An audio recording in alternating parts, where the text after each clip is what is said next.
everyone. I'm back in Wallamai National Park today. It's midweek, it's delightful, sunny, beautiful day. I'm just about to go across Weenie Creek.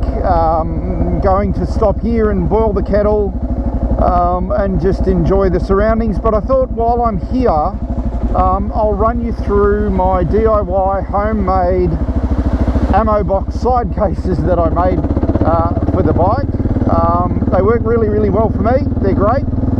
I'll find somewhere to pull up here. I'll run you through the cost. I'll run you through how I got them on the bike and what I did and just how functional they really are. Okay, I will do that. I'll be back in a minute.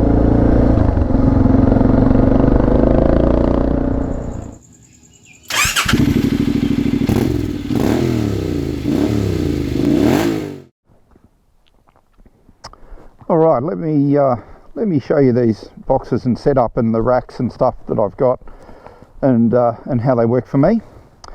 So I guess cost. Let's start with cost. These were $22 each, so 44 bucks.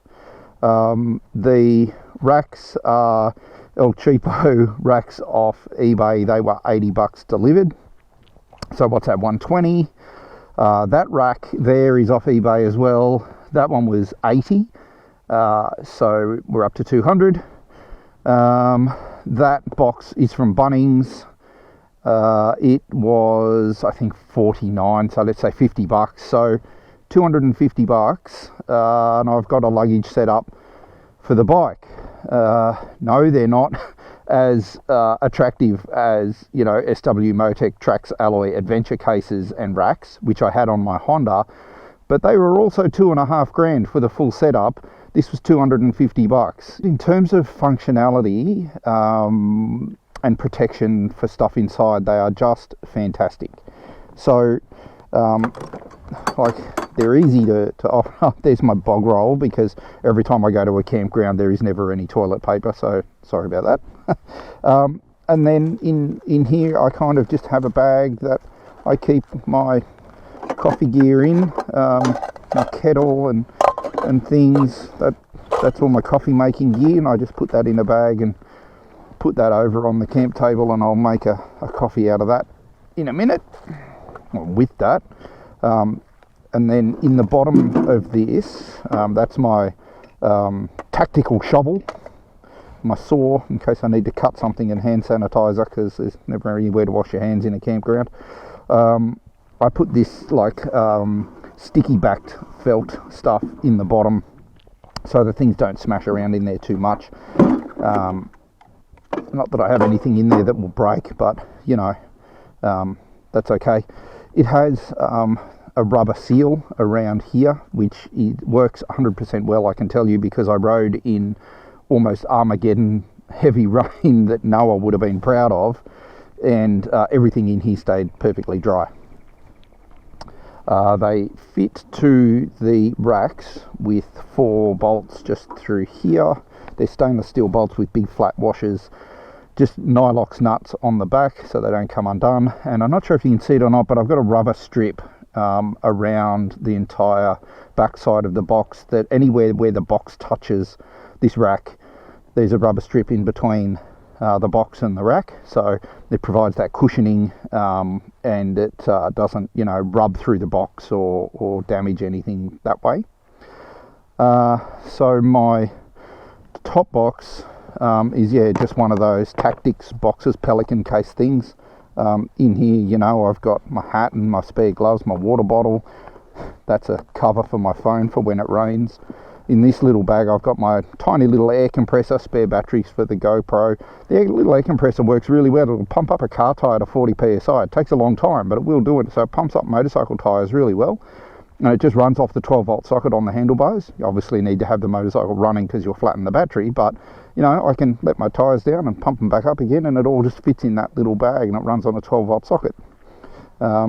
This box is waterproof, dustproof, nothing gets in. In this side, I've got spare tie downs in case I find something and I want to strap it to the bike. They're my wet weather pants, that's my wet weather jacket, my 2 spare tubes. Underneath that I've got my first aid kit. These are rock straps, they're bloody brilliant too. So that's basically what's in that box. I'm sure there's something else in there as well that I can't quite remember right now, but yeah, so that holds all that. So basically the boxes, the 3 boxes, here comes a car, hold everything that I want. It's the water truck coming down the hill. Anyway, these 3 boxes hold everything that I want to take with me on a day ride. Yes, I carry too much shit, but I like to have all this stuff with me. If I was going camping, I'd put the soft luggage on. I've got rig gear soft luggage, which obviously holds a lot more than these little boxes do. So if I was going camping, I would put the rig gear on and fill it up full of all my shit. But just for day rides, these are bloody perfect. Very, very cost effective, very functional, work great, waterproof, dustproof. They're made out of steel, they're pretty strong. Lastly, you can also lock them. They've got locking places here, so they just shut like that, and you can put a padlock through there, you can put a padlock through there if you want to, and they're secure. So there you go. Yes, I love them. They work great for me. I'm sure not everybody's going to love them as much as I do. I mean, they're a bit fugly. They don't match the bike. They're just square tins. The Pelican case is obviously a bit the same. They're not beautiful, but they are very functional, and they were very cheap. And like I say, just for day rides, they are bloody perfect. I did the 6-foot track on them with them on and never had any issues. I have actually hit one on a tree and it survived. Didn't bend or break. Didn't hit it hard, but you know, I have hit a tree with one. So yeah, so they're my boxes. I love them. I'm sure some of you won't because they're so ugly. Maybe I need some zombie stickers for them. I don't know. Anyway, so what else? I've put a new rear tyre on the bike just recently. Then I did that in my shed. So because my rear tyre was basically a slick, so I've got some nice new rubber on there, and I've put a Pro Cycle seat on it. When I went out to the 6-foot track, that was a 7.5 hour day, riding from Penrith all the way out to near Genolan into Genolan State Forest on back roads and back tracks and all that sort of stuff, and going down Glenshee Road, visiting campgrounds and you know, all that sort of stuff. That was a 7.5 hour day on the bike. There were obviously lots of stops, but the Pro Cycle seat was bloody great. So if you're thinking about getting a Seat Concepts or something like that, I think the Pro Cycle's quite a bit cheaper than Seat Concepts, but I got that through Adventure Bike Australia. Works fantastic. Okay, that's it. I'm now going to boil the kettle and then ride out of here and head off home. I'll probably go up through the National Park and up to Colo Heights and then home and around that way. So yeah, there you go. Thanks very much for watching this little vid. I hope you got something out of it, whether you love them or you're outraged that I went and did this to my bike and how ugly it is. Let me know. I don't care. Be cruel if you want. I don't mind. I'm not going to take them off because they're just so good and they work so great for me. So yeah, thanks for watching. If you ride safe. I'll see you on the next video. Okay, catch you later.